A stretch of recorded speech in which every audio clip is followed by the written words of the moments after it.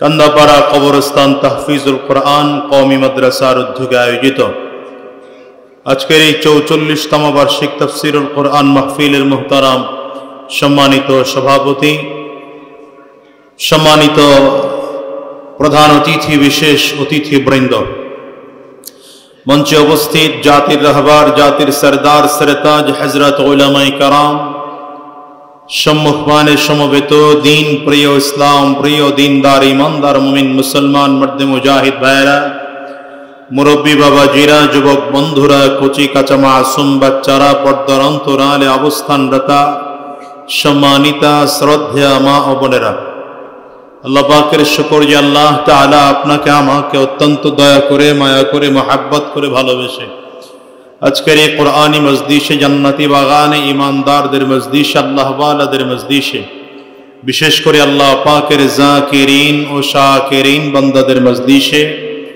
যে রব্বে করিম, মৌলায়ে করিম আপনাকে আমাকে আসার বসার তৌফিক দান করেছেন, সে মহান রব্বুল ইজ্জত ওয়াল জালালের দরবারে শুকর আদায় করি। আমরা সকলেই জবান খুলে আওয়াজ দিয়ে চিৎকার করে জোরে সরে বলি আলহামদুলিল্লাহ।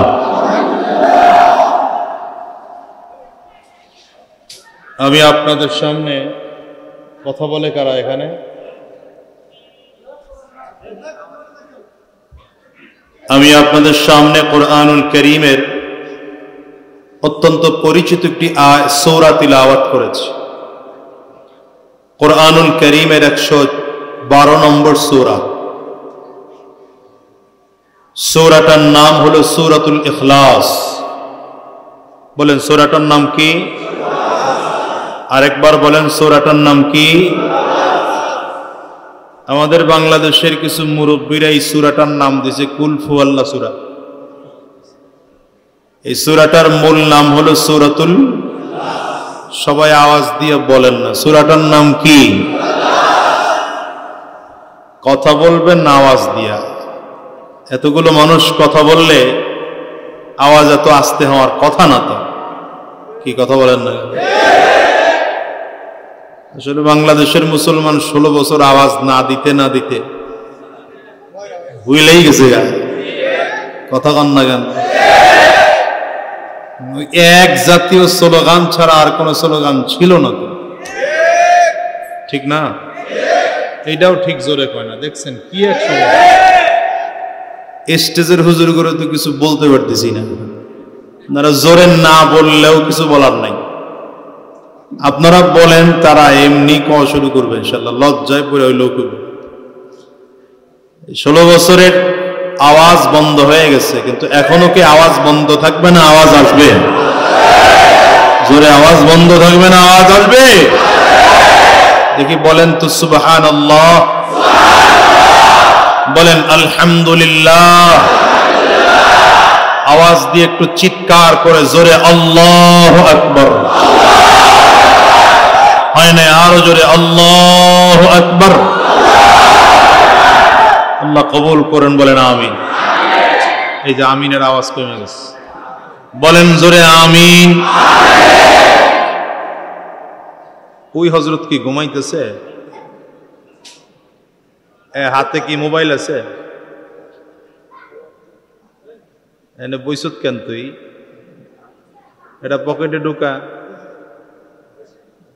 এটা ঢুকায় রাখ। হালকা একটু রিভাব দেওয়া যায়? ইকো দিলে না, শুধু রিভাব, মনিটরিং। ভাইরা আমার, যে আয়াতে কারিমা তিলাওয়াত করেছি, যে সূরা তিলাওয়াত করেছি, এটা পবিত্র কোরআনুল কারীমের অত্যন্ত পরিচিত সূরা, 112 নম্বর সূরা, সূরাতুল ইখলাস। এই ছোট্ট একটা সূরা, মাত্র 4 আয়াত, কিন্তু এই 4 আয়াতের মধ্যে আল্লাহ তাআলা, কথা বলেন না, 4 আয়াতের মধ্যে আল্লাহ তাআলা তার নিজের পরিচয় এত চমৎকার করে তুলে ধরেছেন যে এত ছোট্ট কথায় রবের পরিচয় এত চমৎকার করে দেওয়া যায়, রবের কালাম প্রমাণ হওয়ার জন্য এই ছোট্ট সূরাটাই যথেষ্ট। কারণ যে যত বড় হয় তার পরিচয় তো তত বড় হয়। কি কথা কন না? আপনাদের গ্রামের রাস্তা দিয়ে একজন সাধারণ মানুষ হেঁটে যায়, কয় নাম কি? কয় সলিম উদ্দিন যায়, ঠিক না? আর একজন যাইতেছে কয় কলিম উদ্দিন যায়, স্বাভাবিক মানুষ। কিন্তু যদি উনি এলাকার একটু প্রভাবশালী হয় তাইলে নর্মাল হইল কয় আলহাজ অমুক সাহেব যায়, ঠিক না? আরো বড় হলে আরো অনেক কিছু ধরে বলে। আল্লাহ হলেন সব থেকে বড়। আল্লাহর পরিচয় যেমন আমাদের দেশে দেখবেন এমপি মন্ত্রীদের নাম ঘোষণার আগে অনেক টাইটেল লাগে, কথা কন লাগে। আমাদের দেশের কিছু পীরের পরিচয় অনেক টাইটেল আছে। আলহামদুলিল্লাহ হক্কানি উলামায়ে কেরাম, হক্কানি পীর মাশায়েখদের পরিচয় খুব টাইটেল ভাইটাল নাই। কি কথা কন লাগে? যত কিসিমের টাইটেল আছে, মুজাদ্দেদে জামান, কি কথা কন লাগে, গুলিস্তানের কামান, কালিজিরার খাম্বা, কি কথা কন? 3-4 লাইন টাইটেল দিয়ে শেষে নামই খুঁজে পাওয়া যায় না, টাইটেলের ঠেলায়। দুনিয়ার সব বড়দেরকে যদি একত্রিত করা হয় এবং হাজারো বড়দেরকে একত্রিত করলে, লক্ষ কোটি বড়দেরকে একত্রিত করলেও আল্লাহর ক্ষমতার তুলনায় যাররা পরিমাণ ক্ষমতাও হবে না। এত বড় রবের পরিচয় মাত্র 4 আয়াত বিশিষ্ট ছোট্ট একটা সূরার মধ্যে এত চমৎকার ভাবে দেওয়া যায়, এটা আল্লাহ ছাড়া, রব ছাড়া কারো দ্বারা সম্ভব না, ঠিক না? আল্লাহর নামটা দেখবেন একেবারে ছোট। বলেন আল্লাহর নামটা বলেন ছোট। জবান খুলা কন, জবান খুলা বলেন। এত চমৎকার নাম। এই যে হিন্দুরা ভগবান কয়, ঠিক না? ভগবানের ভগবতী আছে, মানে পুরুষ হলে স্ত্রী আছে, ঠিক না? যিশু, এর কোনো পরিচয় নেই। আরো যত যত নাম আছে পরিচয় নেই। কিন্তু আল্লাহ শব্দ এমন একটা শব্দ 4 অক্ষর দিয়ে গঠিত হয়েছে, আলিফ লাম লাম হা, ঠিক না? আপনি যদি আল্লাহ শব্দের আলিফ বাদ দিয়ে দেন তাইলে কয়টা অক্ষর থাকে? কি হবে? লিল্লাহ, উদ্দেশ্যকে। আরো যদি 2টা বাদ দেন, আলিফও বাদ দিলেন, প্রথম লামও বাদ দিলেন, তারপরেও থাকে লাহু মা ফিস সামাওয়াতি ওয়া মা ফিল আরদ। এটা দিয়েও আল্লাহ বুঝানো হয়েছে, কথা কয় না? সব বাদ দিয়ে যদি শেষের হু করেন তাইলেও আল্লাহরে বুঝায়, হু আল্লাহুল্লাযী লা ইলাহা। এত ছোট নাম আল্লাহ পাকের, কিন্তু এত চমৎকার যে এর থেকে চমৎকার নাম গোটা পৃথিবীতে আর হতে পারে। কে তিনি? তো মন ভৈরা, দিল ভৈরা নামটা নিবেন না? দিল ভৈরা নাম না। এই যে মুখ বন্ধ করে বয়ে রয়েছে, এটা বাড়ির বউয়ের কাছে কি জবান জমা দিয়েছেন? কথা কয় না তো এরা। আওয়াজ দিয়ে জোরে ডাক দেন আল্লাহ। আল্লাহর নাম যখন নিবেন দিলটা উজাড় করে, জবান খুলে নাম নিবেন। এই সূরাটা সাহাবায়ে কেরামদের কাছে খুব পরিচিত এবং খুব প্রিয় সূরা ছিল। মসজিদে কুবাতে নবীজি তার যুগে একজন ইমাম নিয়োগ দিয়েছেন। এই ইমাম প্রতি রাকাতেই সূরা ফাতিহার পড়ে, সূরা ইখলাস পড়ে, এরপরে অন্যান্য সূরা মিলায়। তো সাহাবায়ে কেরামদের কয়েকজন নবীজির কাছে এসে বিচার দিলেন, হুজুর আপনি যারা ইমাম নিয়োগ দিয়েছেন তো প্রতি রাকাতে সূরা ফাতিহা যেমন পড়ে এই সূরা ইখলাসও প্রতি রাকাতে পড়ে। নবীজি ইমামকে ডাকলেন, ইমামকে ডেকে বললেন তুমি প্রতি রাকাত, আচ্ছা কথা কি বন্ধ করা যায় না এখানে?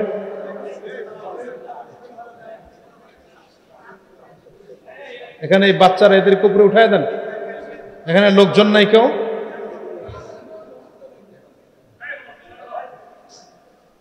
এই ছেলে, এই কালো গেঞ্জি, এই ভিতরে পায়, বাইরে যাস কেন?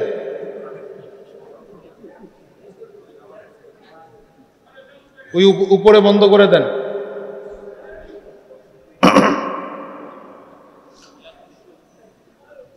নবীজি বললেন, নবীজি ইমামকে ডাকলেন, ডেকে বললেন তুমি প্রতি রাকাতেই সূরা ফাতিহার পরে সূরা ইখলাস পড়ো কেন? সাহাবী উত্তর দিচ্ছেন, হুজুর আমার কাছে এই সূরাটা এত মজার লাগে, এত ভালো লাগে যে রবের পরিচয়ওয়ালা সূরা, মনে চায় প্রতি রাকাতের সব সময় এইটাই পড়ি।